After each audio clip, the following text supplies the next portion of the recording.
चलिए सीधा संसद ले चलते हैं। राष्ट्रपति द्रौपदी मुर्मू पहुंच गई हैं और कुछ ही वक्त में संबोधित करेंगे। वो संबोधन भी आपको सुनवाएंगे। फिलहाल स्पीकर ओम बिरला।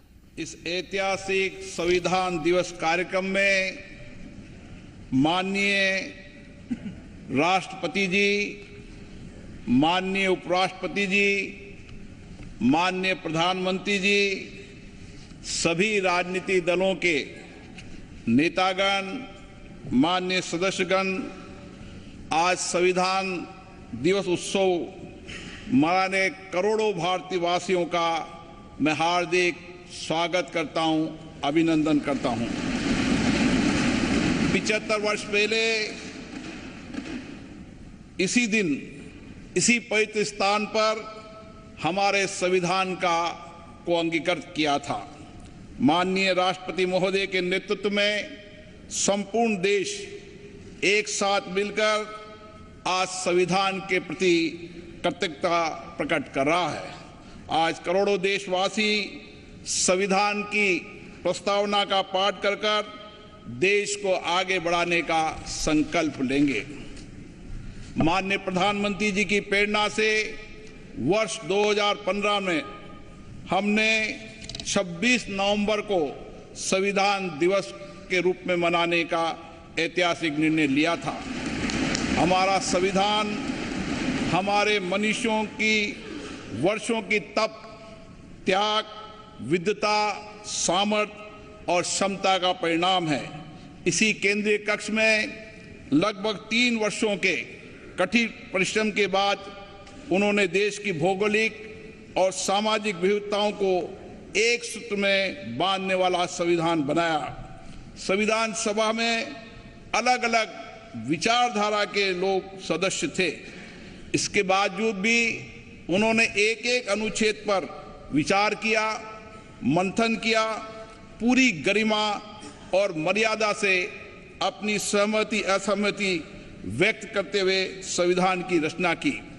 सार्थक एवं गरिमापूर्ण संवाद की इस उत्कृष्ट परंपरा को हमें अपने सदनों में भी अपनाना चाहिए। हमारा संविधान देश में सामाजिक आर्थिक बदलाव का सुधार रहा है। कर्तव्य काल में हम सामूहिक प्रयासों से विकसित भारत की और मजबूती से आगे बढ़ रहे हैं। इन 75 वर्षों में हमारी संसद के माध्यम से आम जनता के जीवन में सामाजिक आर्थिक परिवर्तन लाए गए हैं, जिससे लोकतंत्र में जनता की आस्था मजबूत हुई है। संविधान ने हमारे तीनों लोकतंत्र के स्तंभों विधायिका, कार्यपालिका और न्यायपालिका को आपसी समन्वय के साथ सुचारू रूप से कार्य करने की व्यवस्था दी है। इन 75 वर्षों में इन तीनों अंगों ने श्रेष्ठता से कार्य करते हुए देश के समग्र विकास में अपनी भूमिका निभाई है। बाबा साहब अम्बेडकर जी ने कहा था, हमारा संविधान एक ऐसा दस्तावेज होना चाहिए जो न केवल हमारे देश की स्वतंत्रता और समानता की रक्षा करे, बल्कि हमारे देश के लोगों को एक साथ लाने में भी मदद करे। हमें बाबा साहब अम्बेडकर जी के इन्हीं शब्दों से हमारे महान संविधान निर्माताओं के भारतीय समाज के प्रति दृष्टिकोण को समझना चाहिए। हमारा संविधान वसुदेव कुटुंबकम यानी संपूर्ण विश्व एक परिवार है के सिद्धांत का अनुसरण करने की प्रेरणा देता है। संवैधानिक मूल्यों के प्रति हमारी गहरी प्रतिबद्धता है विश्व पटल पर। इसी कारण भारत की छवि बहुत मजबूत हुई है। मैं सभी मान्य सांसदों से आग्रह करूंगा कि वह अपने अपने क्षेत्रों में संविधान के अंगीकार होने के 75 वर्ष को जनता की सहभागिता के साथ एक उत्सव के रूप में मनाए, जिससे राष्ट्र प्रेम की भावना और अधिक सुदृढ़ हो। जय हिंद। धन्यवाद मान्यवर। माननीय विशिष्टगण, भारत दुनिया का सबसे बड़ा लोकतंत्र है और संविधान हमारा ग्रंथ है। आइए अब भारत के संविधान की महिमा पर आधारित एक फिल्म के माध्यम से जाने संविधान के निर्माण की इस ऐतिहासिक यात्रा और गौरवशाली सफर को।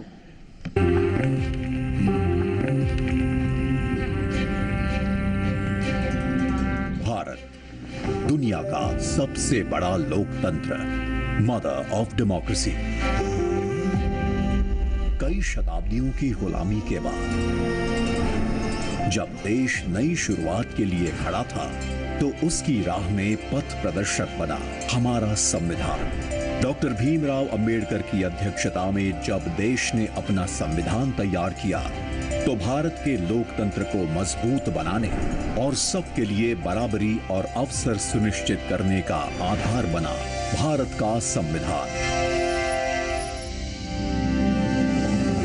हमारे संविधान निर्माताओं ने 75 साल पहले यह सपना देखा और तय किया कि हम कहीं पर भी जन्मे हो, हमें समान अवसर और अधिकार मिलेंगे। हमारे अधिकार हो या कर्तव्य, देश का हर नागरिक समान है। 75 साल से व्यक्ति के स्वाभिमान और राष्ट्र की एकता की रक्षा करता आया है भारत का संविधान। आज भी हमारे लिए सबसे ऊपर और सबसे पवित्र ग्रंथ। हमारा संविधान अनुच्छेदों के संग्रह से बढ़कर हजारों वर्षों की सभ्यता और परंपराओं की आधुनिक अभिव्यक्ति भी है।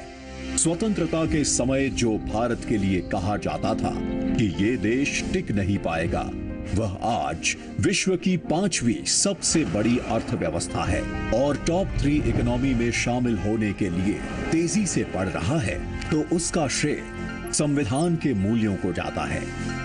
बीते 10 साल में लिए गए फैसलों, बनाई गई नीतियों और उठाए गए कदमों के मूल में संविधान की स्पिरिट रही है। हमारे संविधान के प्रेम्बल की शुरुआत में जो वी द पीपल लिखा है, ये सिर्फ 3 शब्द नहीं। वी द पीपल एक आह्वान है, एक प्रतिज्ञा है, एक विश्वास है। आज के भारत का मंत्र सबका साथ, सबका विकास, सबका विश्वास, सबका प्रयास। ये संविधान की भावना का सबसे सशक्त प्रदर्शन है। संविधान के समानता के सिद्धांत के साथ आज बिना भेदभाव लाभार्थियों तक लाभ पहुंचता है। अंत्योदय के लक्ष्य के साथ वंचित वर्ग और पिछड़े प्रदेशों को हर योजना के केंद्र में रखा जाता है। महिलाओं के उद्यमी बनने में, कप्तान बनने में, ऊंची उड़ान लेने में देश उन्हें मदद पहुंचाता है। देश के प्रथम गांव से लेकर दूर दराज के गांवों तक पहुंच रही सड़कें, सामान, केबल्स और खुशियां संविधान के प्रति देश का समर्पण दिखाता है। विश्व का सबसे लंबा लिखित संविधान उस भारत का है जिसकी सुंदरता सीना चौड़ा कर देती है, जहां विभिन्न विचारों की सारी धाराएं एक ही सागर में मिलती हैं। एक भारत श्रेष्ठ भारत की भावना के साथ आज पूरे भारत में एक संविधान है, जिसकी दिखाई दिशा पर चलकर हम बनाएंगे विकसित Bharat.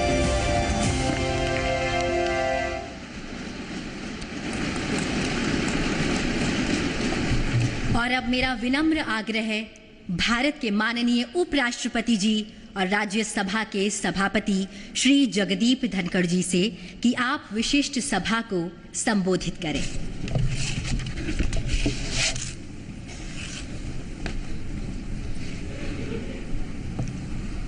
Honorable President, Honorable Prime Minister, Speaker Lok Sabha, Deputy Chairman Rajya Sabha, Leader of the House in Rajya Sabha, Leader of Opposition in Rajya Sabha, Leader of Opposition in Lok Sabha, Minister of Parliamentary Affairs, distinguished members of Parliament and fellow citizens. This momentous day marks a historic milestone as we celebrate 75 years since Bharat adopted its constitution, a remarkable achievement for the world's largest and most dynamic democracy. Our nation thrives with remarkable economic growth, robust infrastructure, widespread digital adoption, all getting international recognition and accolades. These achievements are vindication that our Constitution has effectively anchored Indian democracy. Honorable members, this is an occasion to reflect on our Constitution's core values and reaffirm our dedication to its guiding principles. This masterpiece is a tribute to the profound foresight and unwavering dedication of founding fathers of our Constitution, who for about 3 years shaped our nation's destiny, exemplifying decorum and dedication, navigating contentious and divisive issues with focus on consensus and understanding.